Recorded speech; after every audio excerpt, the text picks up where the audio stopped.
Today, I'm going to ride the 125 that changed the motocross world. This is going to be fun.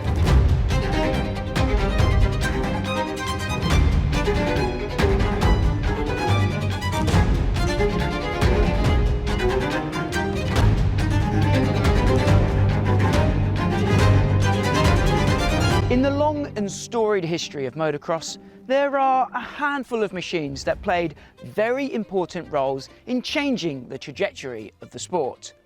And the CR125 might just be the most important of the bunch. Back in the 70s, these things were a big deal. And I'm very excited to say that I now own this very special example in front of me here. And today we're going to recommission it and I'm going to get to ride it. But before that ride, and before I tell you why this specific machine is so special, let me first tell you why, back in the 70s, the Honda Tiddlers were all the rage.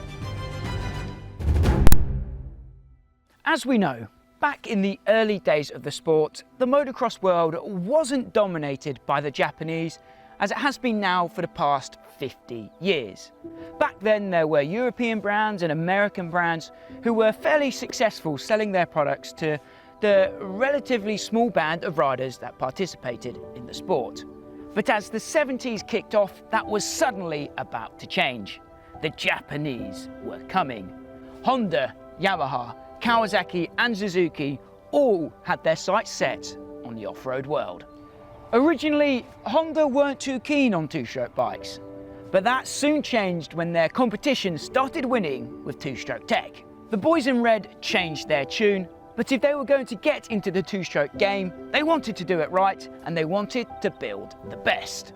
The CR250 actually came first, but it was followed soon after by the CR125. And it was the 125 that made the biggest impact. When the Honda CR125M was released in 1974, it truly changed the motocross world.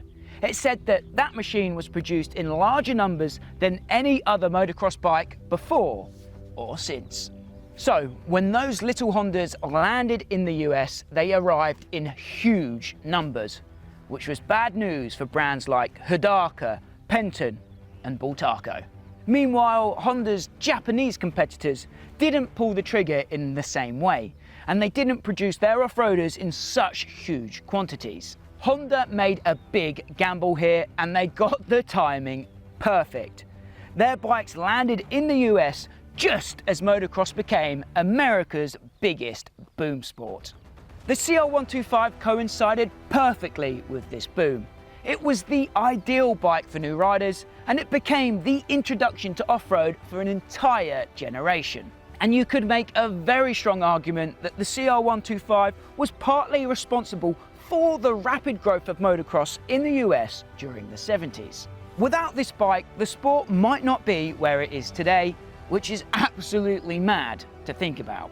On the racing side of things, Marty Smith became an icon riding a CR125 in 1974 and 1975, which only amplified the cool factor of the little red machine. Honda might have got it right to start with, but as the decade wore on, they dropped the ball a little in the 125 class. They failed to realise that off-road machines needed constant development, whereas Yamaha and Suzuki developed rapidly. And because of that, Honda eventually lost the head start that they had in the 125 category. In 1975, Suzuki unveiled the first RM125 with long travel suspension, and suddenly the CR125 looked a little dated. Honda tried their best to catch up in 1976 and 1977 with newly redesigned rear shocks and a new paint job.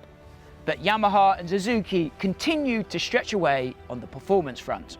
Although, probably thanks to just the sheer number of machines that they produced, the Honda CR125 remained one of the most popular bikes in the class through the end of the decade. Big changes were made to the CR125 in the 80s, and the battle for Tiddler supremacy raged on. But there's no denying that the CR125 helped catapult the sport to new heights. And for that reason alone, this machine belongs in the Hall of Fame, and I cannot wait to give it a ride. This is a 1977 Honda CR125, So by this point, Honda had already made their impact in the sport, and they were actually losing ground to the competition. This machine in particular was actually a response to Suzuki and Yamaha, who were beginning to establish dominance in the class. Now this bike here is a very special example. As you can see, it's not in the most pristine condition, but it does have a cool story. So before we hit the track, let me first tell you all about this bike in particular, and let's get it ready to ride.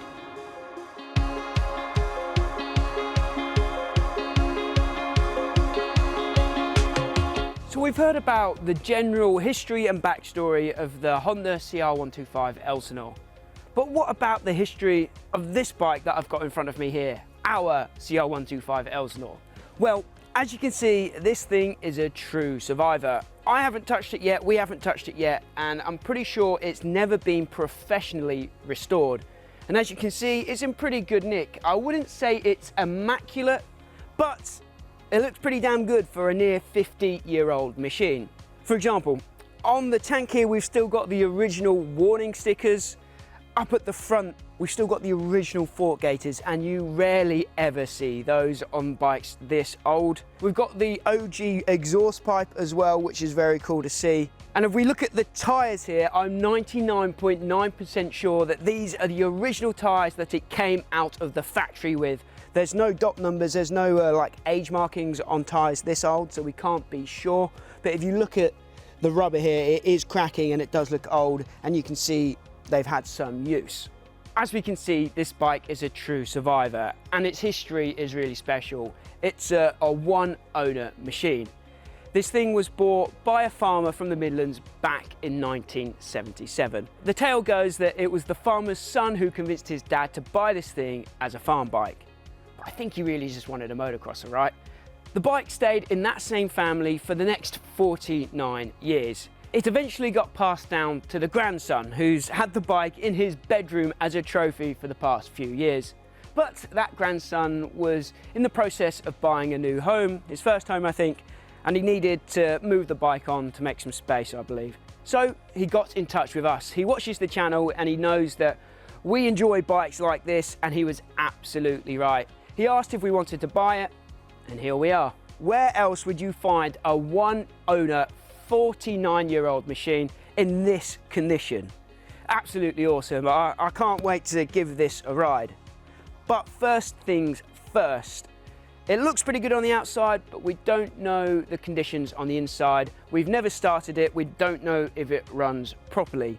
So our mission this morning, me and Dad, we're going to go through the bike and have a look inside, and we'll see if we can't get it started today. Okay, so job number one is to drain the oil. I've got my ProWorks oil pan here, very handy little thing. We can drain the oil into this very easily, and then we can take it away and get rid of it, dispose of it safely and cleanly. So you got the tool, Dad? Here we go. Doesn't look too bad, to be fair. I've seen a lot dirtier oil, Maximus. Does it look 50 years old to you? No, it doesn't. I'd say at some point that has definitely had some oil come out of it. Fortunately, I have managed to find a manual for the bike online, so I know how much oil needs to go back in it as well. So as Dad said, he's done his research, he's Googled it. He knows that we're supposed to put 600 millilitres of oil back in here. We're going to use Puceline 10W40 Off-Road 4, so that's what's going inside the Elsinore today. So as you can see, we're putting the Puceline oil in there. Puceline are a sponsor of the channel, so as always, a big thank you goes to Puceline for supporting what we do.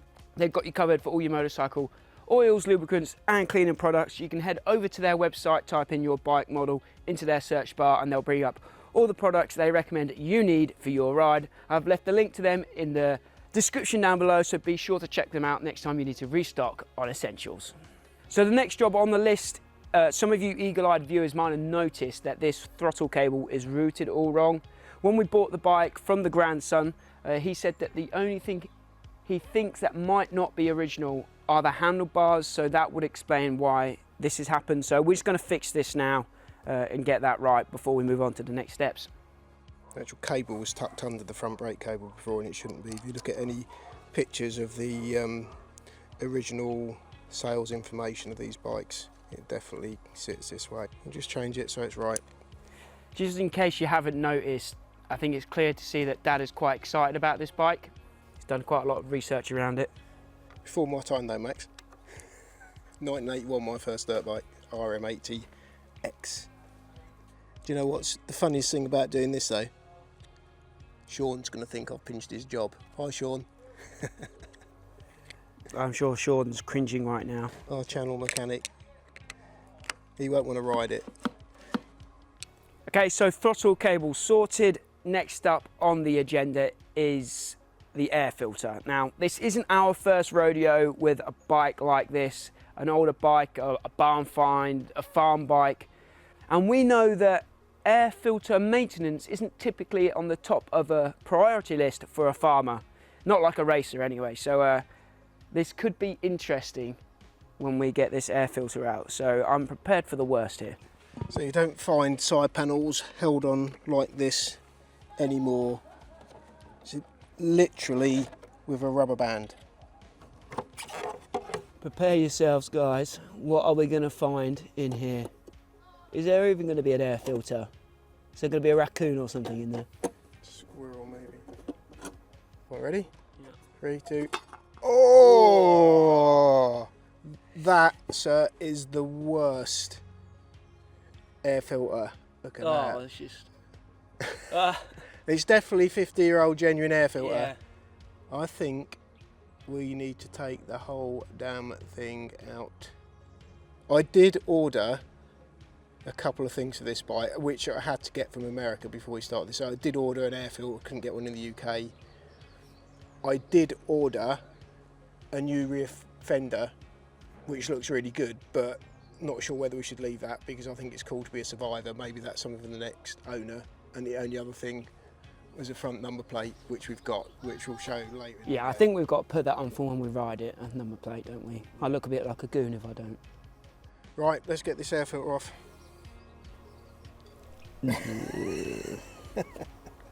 That is horrible.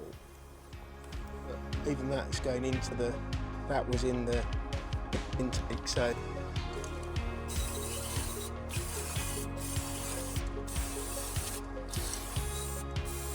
Get all this debris out. So we've got a spare air filter to fit, which is good. Means we might actually be able to get it started and running today, otherwise we'd have been stuck.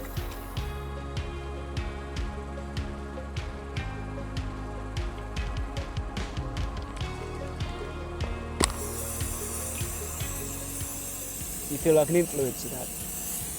Yeah. Influenced by Pewterline. I've used Pewterline since you started racing at 5 years old. Love it. The blue juice. So I'm going to do this and I'm just going to leave it to dry a little bit while we take the carb off. So the next job is to take the carb off, so I'm just taking the slide out first. The carb's off, air boots off. Okay, cool. So we're gonna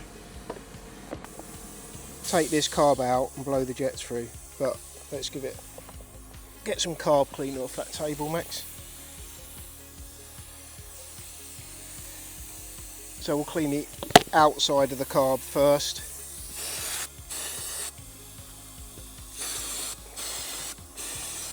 Years worth of dirt and grime off the outside before we open her up. Yeah, so we're gonna lift the bottom of the carb, the float, and let's see if we've got any nasty surprises in here. Quite often on an old bike like this it'll just be full of horrible gunk. But it's not full of horrible gunk, but it's full of horrible air filter bit residue. You can see that in there. So the chances are the jets are going to be full of crud.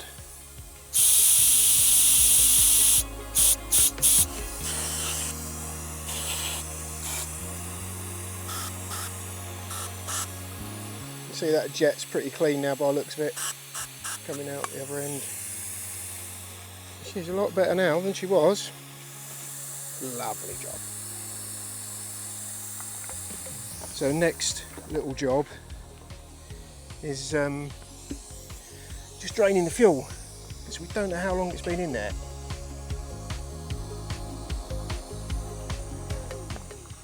It's interesting because in the manual of these they run at 20 to 1. You know, most modern dirt bikes run at 40 to 1.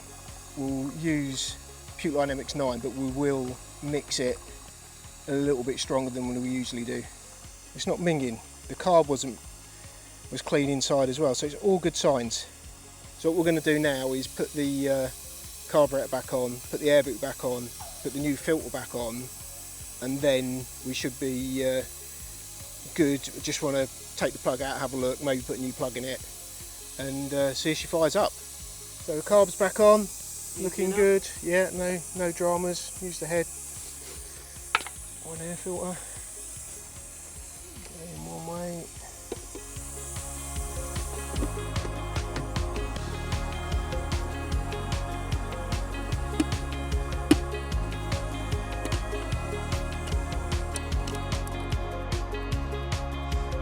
Oh, it's BR9EG, bit oily. See what we've got. Probably got one of those.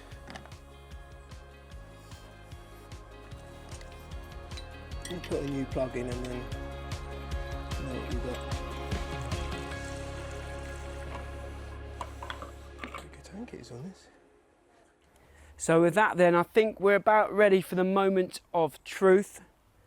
And I'm going to let Dad do the honours today, as he's been the one on his hands and knees working on it. You can do the honours, you can start it. Okay, you're going to have that as well. Yeah, I'll have this. Ooh.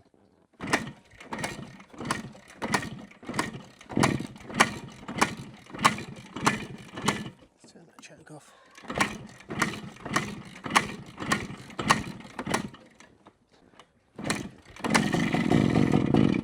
Alright, I'm going to put that choke back on.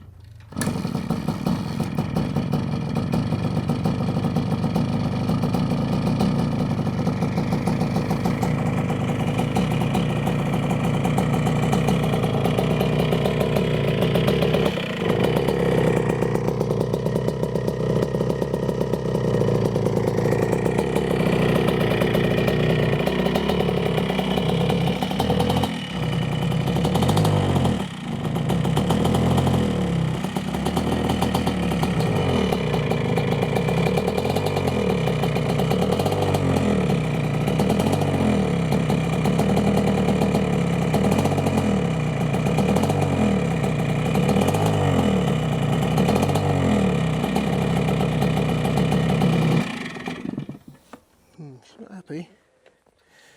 Not happy yet.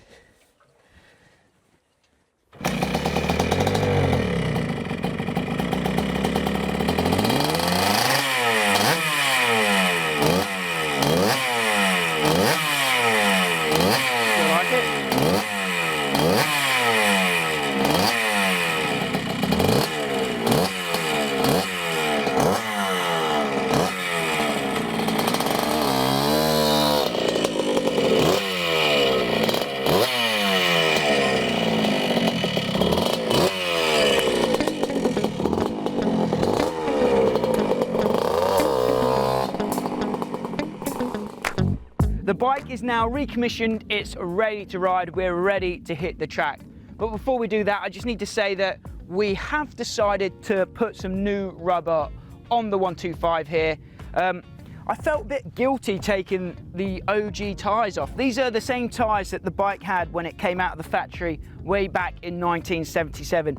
And I did feel a bit guilty taking them off, but in the interest of safety, we put some new rubber on. We got some Dunlop MX34s on there.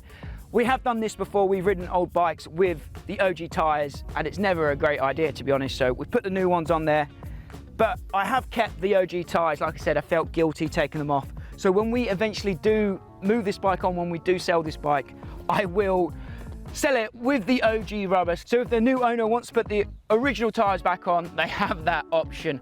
But for the ride today, I'm pretty happy that we've got the Dunlops on. So without further ado, let's hit the track.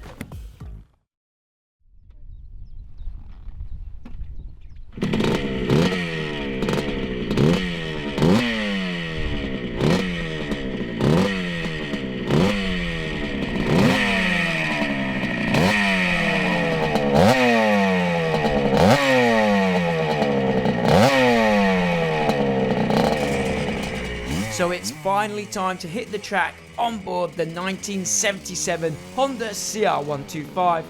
Let's hope we did a good job with that recommission, and let's have some fun.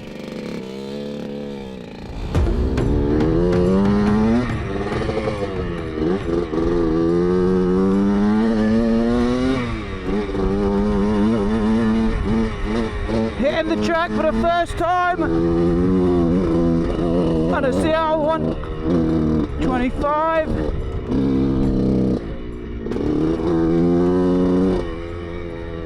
From 1977. Let's see how it feels, because it didn't sound too...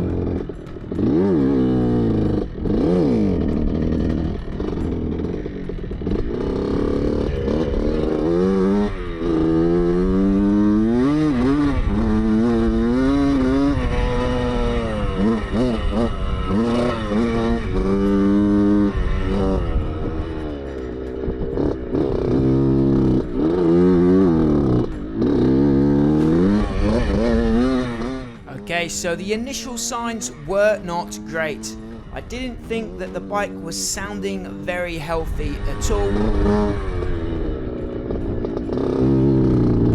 So I decided to nurse it around the track back to Dad to get his thoughts and opinions on how the bike was sounding.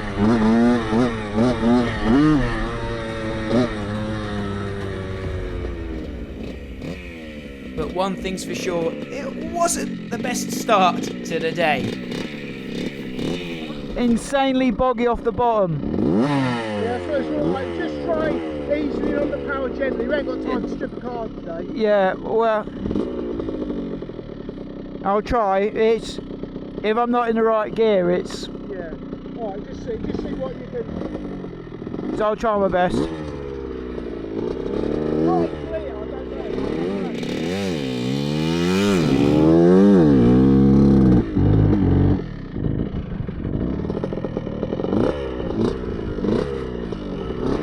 Just go down that way.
Was sounding a little better now. Maybe I just needed to clean it out to clear it out. She was certainly sounding a lot healthier on the pipe here, and I was starting to have some fun actually.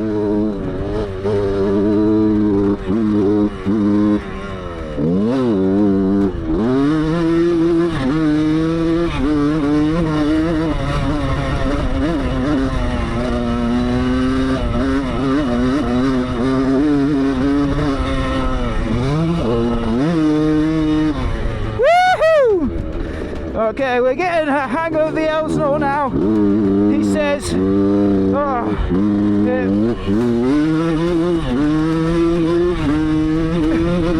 off of the bottom. It really does not like that. When we get rolling, she's okay. But at the low revs, cool, Jesus. Does not like that.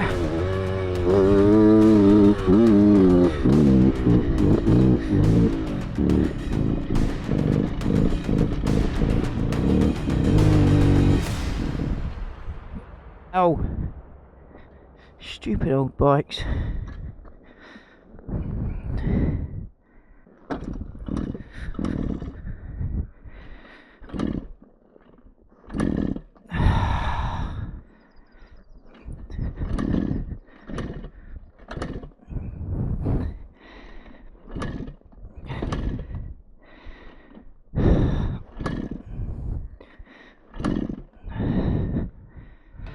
Why do we do this to ourselves, Dad? It felt off the bottom real boggy, and it really did not like that. There was a complete flat spot there. It felt like it was going to die out, but if I knocked it down a gear, it kind of revved up again, and then we could get going. When we were rolling and we had the power down, it felt okay. But yeah, it was when we got to the slow corners and then we were using the low rev range, it just wanted to like conk out, and real slow section around here. Really struggled to get up over this jump behind me, and then it just died down the straight, and now I can't get going again. Yeah, so if you're in the UK and you know, or if you're anywhere actually, and you know what's wrong with my 1977 CR125 here, drop in the comments and let me know. So at the moment, vintage motocross has defeated me. Don't know what's wrong with it. Can't get it going. And that might be all she wrote for today. This is the joys of making videos like this. Typically we don't show this kind of stuff. If something goes wrong, we get it fixed and we go again a different day. But we'll try and keep this video a bit raw, a bit real. It's just me and Dad at the track here today, and we're scratching our heads a little bit. So if you got any tips or you can offer any help, drop in those comments down below. What can we do to get her running sweet? Because when I did get on the gas there in that 1.5 lap I just did, I got pretty excited. It's an old beast. Suspension was terrible, foot pegs are tiny, could barely find the gear changer or the back brake. They're so tucked up underneath the motor there. But I was actually enjoying myself when it was rolling, when it wasn't bogging like it was in a couple of the sections. So I would like to have a proper go on this, so if you've got any help, if you can offer any help, let me know. Oh, bloody vintage motocross. Be fun, they said.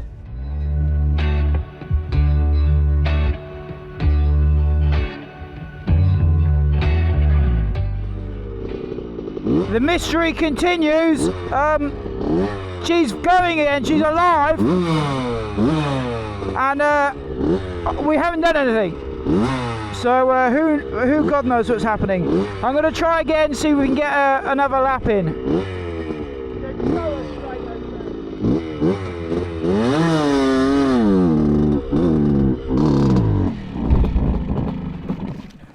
Yeah, it's weird, isn't it?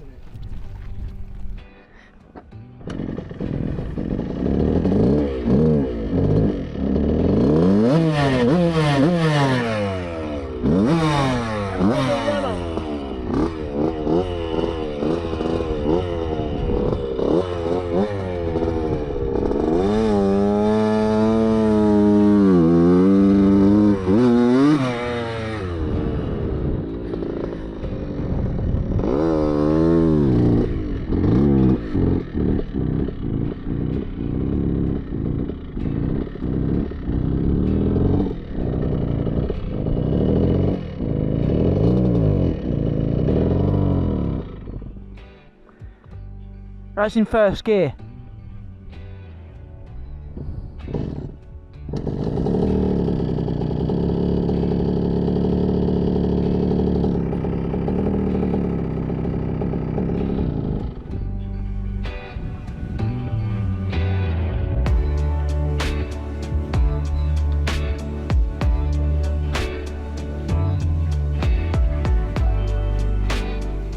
So that really was the end of the day for us today, and that'll be the end of the video today as well. We'll go back home, do some research and try to get the bike fixed, and then we will return to the track for a real test ride. So be sure to subscribe to the channel as the story continues in future videos. As always guys, my name's been Max, you've been watching 999 Laser. Until next time, we'll see you at the track.